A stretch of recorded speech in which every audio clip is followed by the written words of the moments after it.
Mothers speaking out after a new report from the Department of Justice says that Utah is segregating youth and adults with disabilities. The findings allege Utah is breaking federal civil rights laws. News specialist Debbie Worthen is breaking this down for us tonight. Debbie?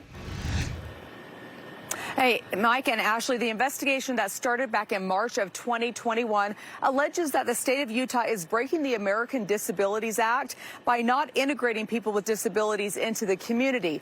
The report says that while everything on paper looks like things are working, well, they're actually not. One of my goals is to live independently with a roommate. Emily Arthur is 25 years old. She has Down syndrome. Right now, she works 9 hours a week at Concordia Lutheran Elementary School and Learning Center, which she loves.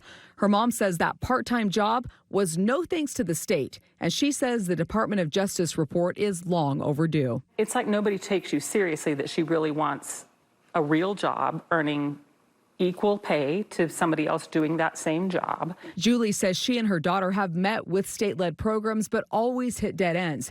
She says there are hundreds of others just like Emily here in Utah, and wait lists for funded programs like the Division of Services for People with Disabilities would back that up. The current wait list for DSPD is close to 5,000 people. They are really not providing them employment opportunities, and these are people who want to work in integrated settings. Nate Cripps is an attorney for the Disabilities Law Center. He hopes this new report encourages state leaders and positions to make changes to do so.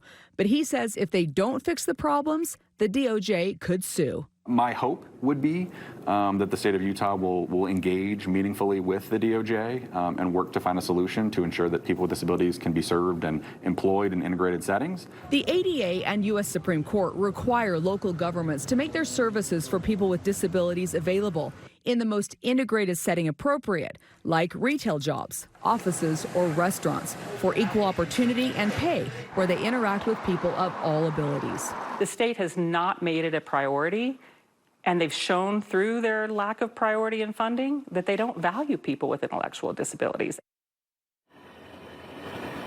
Now, we reached out to the state for comment on this report. We did not hear back. There is much more to this report, and much of it has to do with funding. If you would like to read it in its entirety, you can do so at ksltv.com. I'll send it back to you. All right, Debbie Worthen live for us this evening. Debbie, thank you.